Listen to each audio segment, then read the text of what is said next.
All right, ladies and gentlemen, boys and girls, what is up? What is up? What is up? Welcome to a another edition of this is kind of just a reaction show of the NBA draft lottery.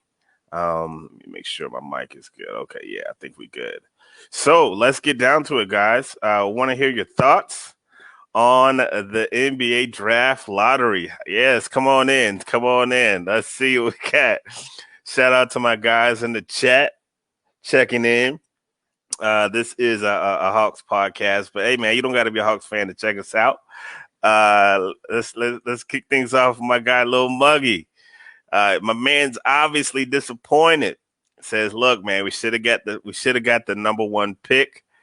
And for those who may not know, or who, if you were living under a rock, the Hawks ended up with the number 6 pick in this NBA draft lottery. I'm gonna tell you, look, man, don't jump off the ledge just yet. It's not all bad, man. So, little Muggy, man, hang in there, man. He said he don't want the 6th pick. I love it. I love it. I love it. This is the NBA reaction show with Edub, man. Give me your thoughts on the NBA draft lottery. I just got off a call with Hawks GM Travis Schlink, and I'm going to share with you some of the things that I thought were interesting with what he said in regards to the draft. Um, One of the questions asked was, "Are you disappointed that you guys didn't get the number one pick? You know, are you disappointed?" And his comment was simply no. His comment was no. He was like, basically, based on the percentages, the Hawks landed right where they were supposed to. Let me go to the chat again. I see my guy J10. Detroit got number 7. Yeah, man, it wasn't a lot of movement in there. And if you didn't check out the draft, I'm going to just go down real quick. The top 5 picks, of course, the Hawks come in at number 6. And before them, you have the Cavs at 5.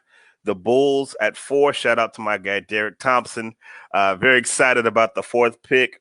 The Hornets at number 3, the Wolves at number 2. I mean, the Warriors at number 2, and the Wolves at with the number 1 pick. So it's going to be interesting to see how this plays out. Again, just got off the phone call with Travis Slink, the Hawks GM. He met with the media after the lottery results, and he just gave some of his thoughts on how the Hawks are going to move. And we didn't really glean anything new. You know what I'm saying? Travis isn't going to say, "Oh, we're at number 6. This is what we're going to do." Um, I will tell you this, though. I will tell you this.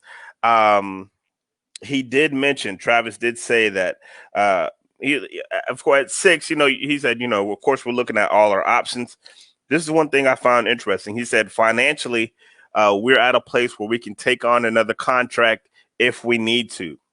Travis has always been a wheeler and dealer when it comes to these contracts, when it comes to these players. And Travis is always a guy. If he needs to move up, he'll try to move up. If he needs to move down, he needs to move down. I think they were kind of expecting to be, well, I know they were expecting to be there because that's what Travis said at 6. I've been very clear. I've been very clear of what I thought about what the Hawks should do with their pick. And let me just go to the chat a little bit real quick. My guy Gunnar said, "I was disappointed at first, but I still think Okoro will be." That's a tough name to chew on, man. Thanks for checking us out. Give me your thoughts in the chat. I will say this, guys, and I will say this, and I know a lot of Hawks fans are feeling down because, look, we didn't get the number 1 pick, number 2, number 3. They want a top 3 pick. I will say this: take a breath. It's no reason to jump off the ledge because at the end of the day, this draft is really not that good. It's a good draft, but it's not a great draft. You look at the guys at the top: Anthony Edwards, James Wiseman, LaMelo Ball. All of those guys, even Travis said, all of these guys in this draft are very unproven. They don't have a lot of tape on them. The Wiseman kid didn't even play a full college season. LaMelo Ball's been playing up against Iranians and other cats. We really don't know what type of ball player he is. The Anthony Edwards kid has looked good, but you still don't have a lot of film on these guys. A lot of international guys coming in the draft saying that, hey, they might be a player or two in there that the Hawks can swipe up. And again, I didn't finish my pick earlier. What I've always said is, look, I think the Hawks need to trade that pick. I said, look, if they fall out the top 3, sell that pick to the highest bidder. I think 6 is actually a good position for them, right? Knowing what I know about Travis, I think there will be some movement. I imagine that he'll probably move down to probably gather some more assets. One of the things he said is this. He said our greatest percentage was at 6, and we were, no, not that one. He said the expectation is to see the team improve. He's like, we feel like we have a good young core. We feel like we have a good young core. He's not going to disrupt that young core. So all this talk about trading John Collins because you don't want to pay him, stop it. Stop it. Stop it. Yo, John's going to get his money. Nothing's going to happen to the young core. However, he did say something about establishing competition between the guys on the roster. When you think about competition, the guys on the roster, you think about that wing position. Is Kevin Huerter the guy you want long term? What steps will Cam Reddish take next season? A lot of things are going to be in play for this team, but I think at the very thing that you can really rest assured as is that they have a core that is in place. Again, at the 6th position, I can't even really throw out names. I've been looking at guys. I've been scouting guys. But at 6 is such a crapshoot. It's such a crapshoot on who's going to be there, who's not going to be there. I don't even think they know. Travis said it was easier for them to talk about guys who were going to be like in the 2nd round. He said they've already interviewed a lot of those guys who may be around in that 2nd round.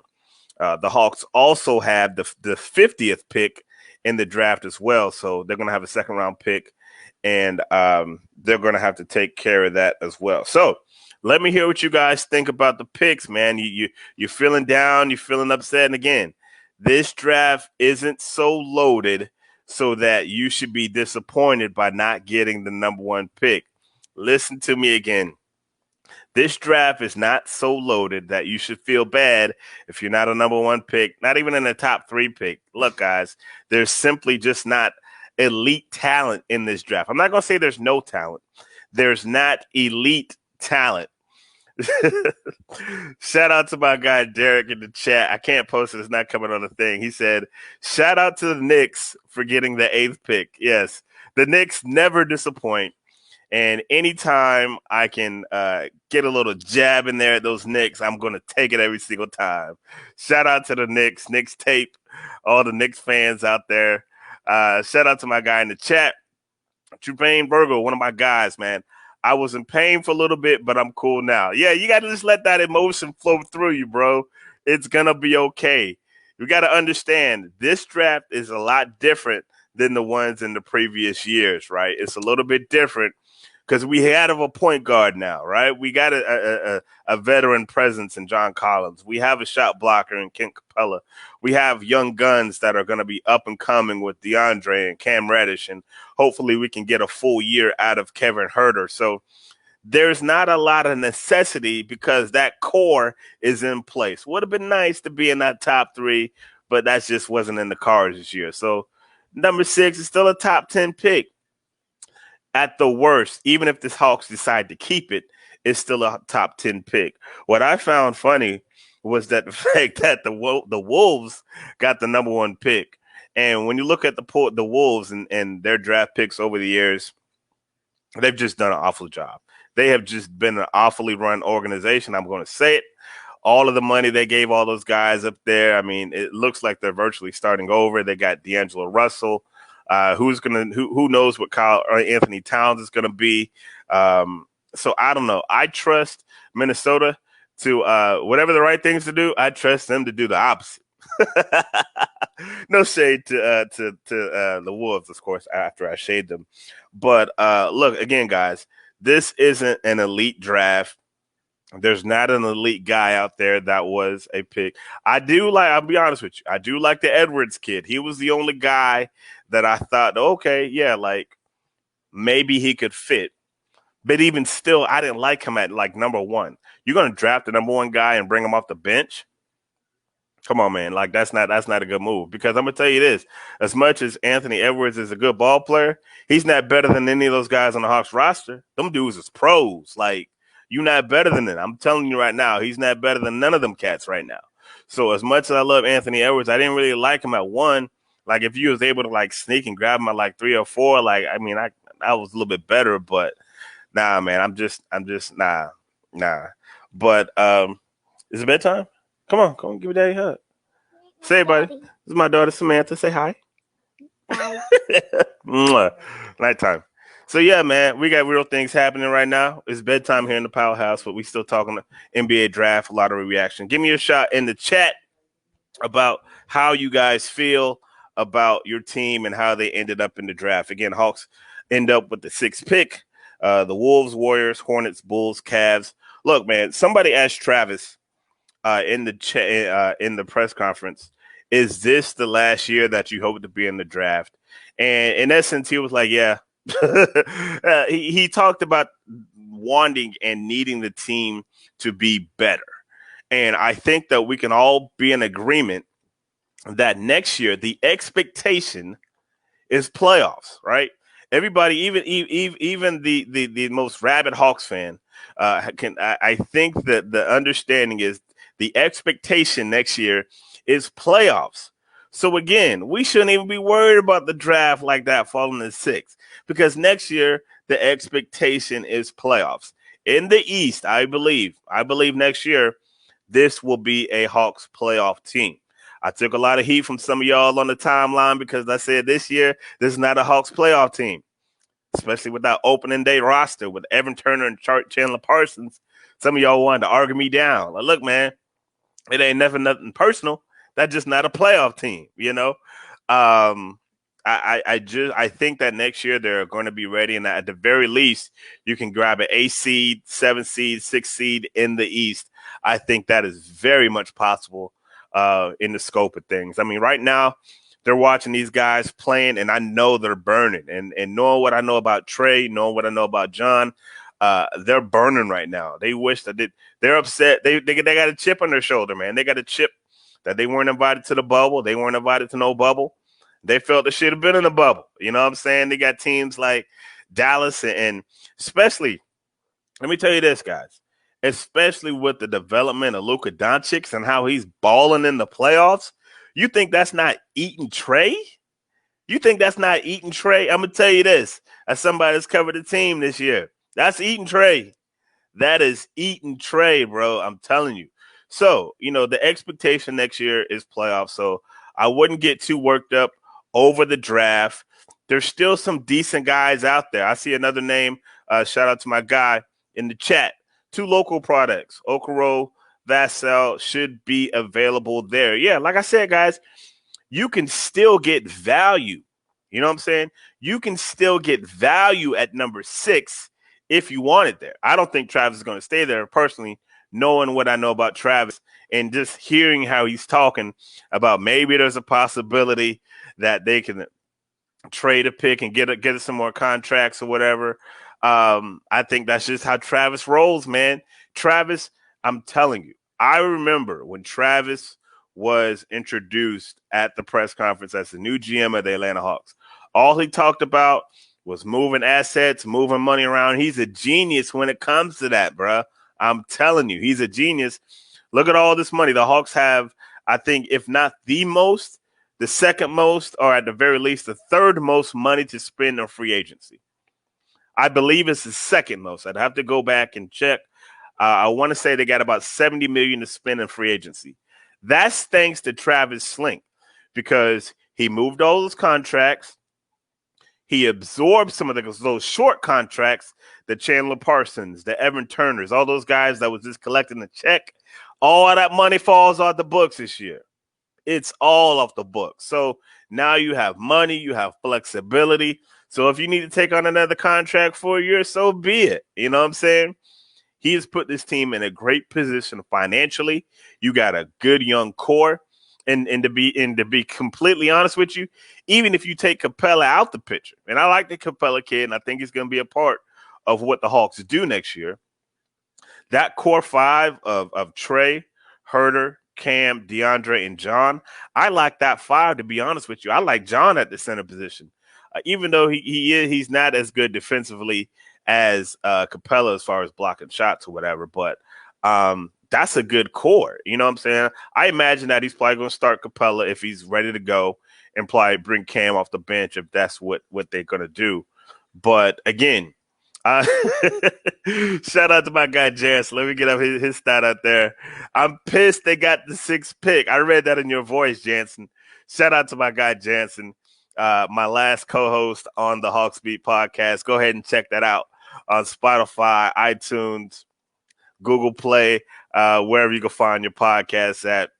I did the last podcast with me. He's pissed they got the 6th pick. Don't jump the ledge, bro. Don't jump the ledge. It's going to be all right. I actually think that is better for them. I'm telling you, you don't want to bring a high-profile player into what the Hawks are trying to do, right? You got to look at it from a reasonable standpoint. Think about it with your mind. Take the emotion out of it, right? You got to take the emotion out of it. A lot of times I get in trouble because I go to bat with the fans, and the fans are going to be fans, you know? The fans, they want to win. They want to win now. They go in boom, boom, boom. It got to happen quick. Yeah, man. Again, let's go to the chat again. Shout out to my guy, Talford 100. Remember, Capella hasn't played yet.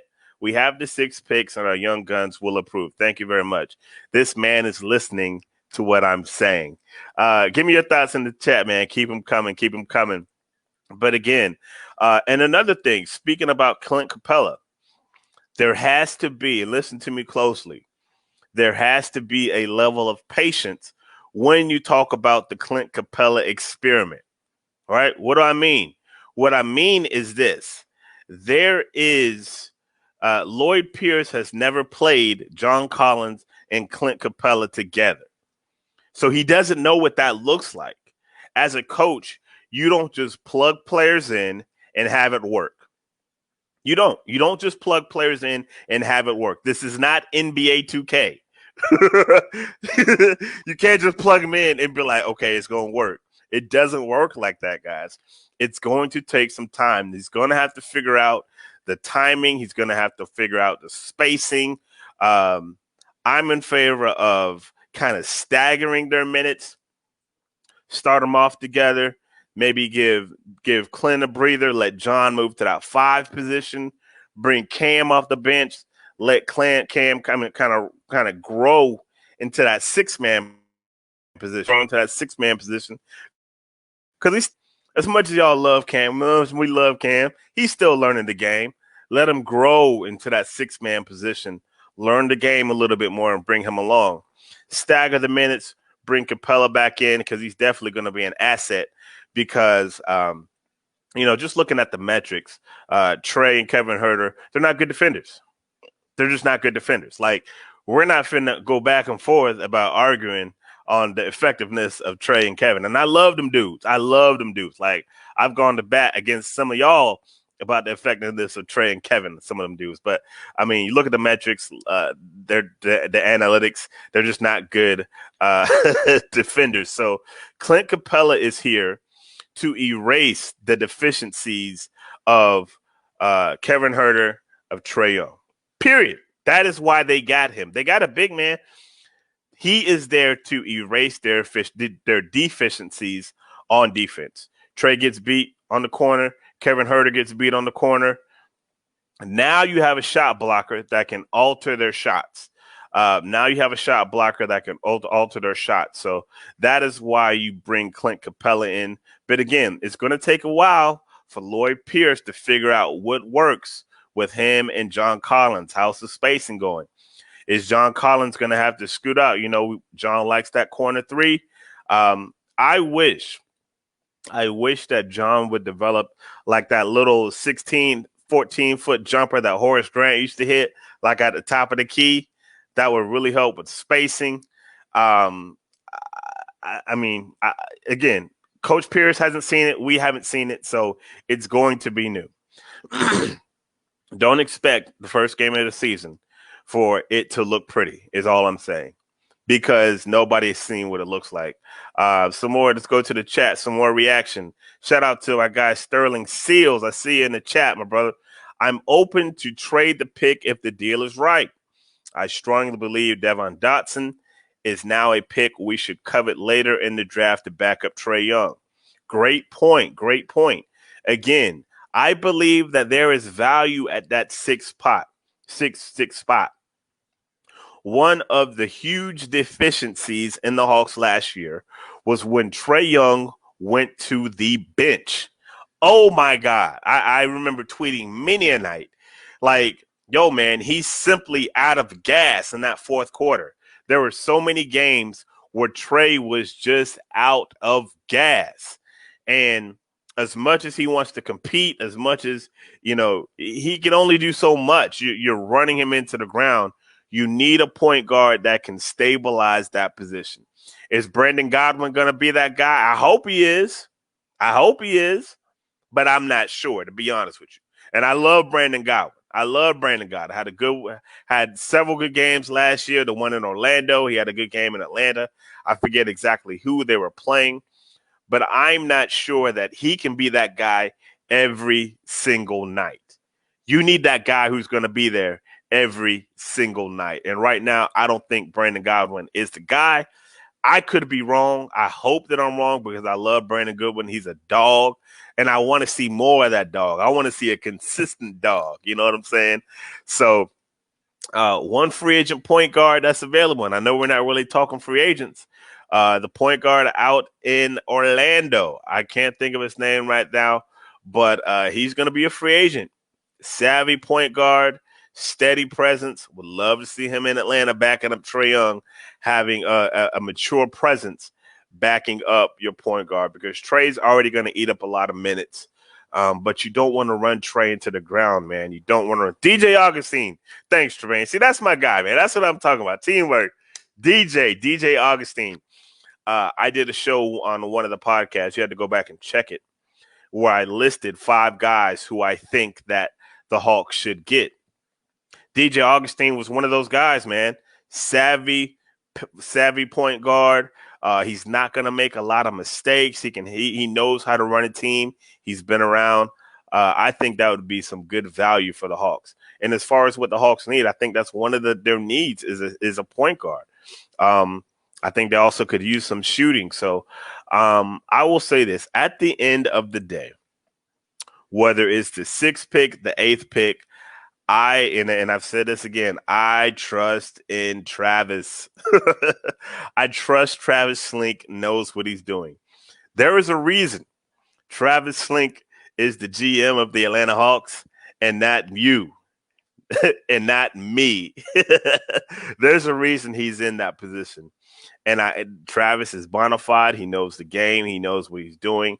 And I think that in his time here, he's gotten more wins than losses as far as his moves, right? So of course you can bang him under Amari Spelling pick. Like nobody's gonna bat 100, right? Nobody's gonna bat 100. But if you stack up his wins and his losses strictly on transactions, and with the team that the Hawks now, he's worked out, man.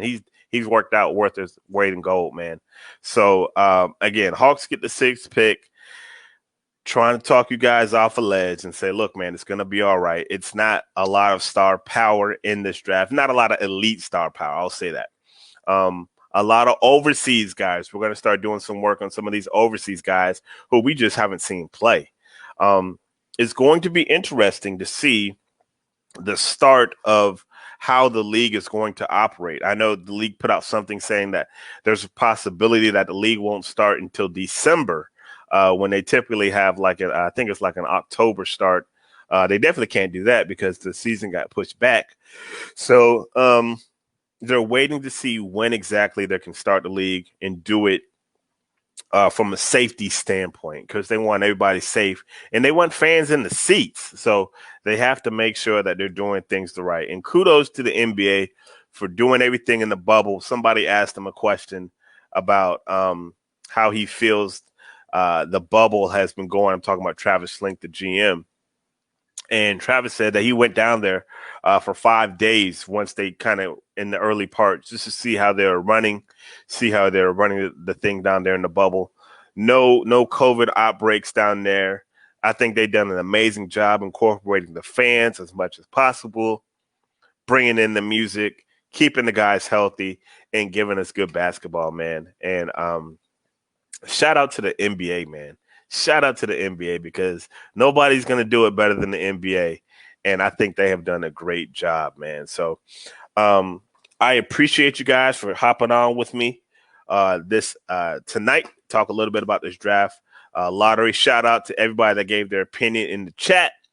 Everybody that checked us out on Twitter, Periscope, and Facebook. I appreciate you guys, man. We always continue the conversation in these sports and the NBA. So I hope all you guys are doing well, taking care of yourself, keeping those hands clean, masking up, and making sure that we're taking care of each other. So this is your guy, E-Dub, for the Hawksbeat. Make sure you follow us on Twitter at Hawksbeat and Instagram, and like our Facebook page as well. So until next time, my friends, we will see you when we see you. Peace and love.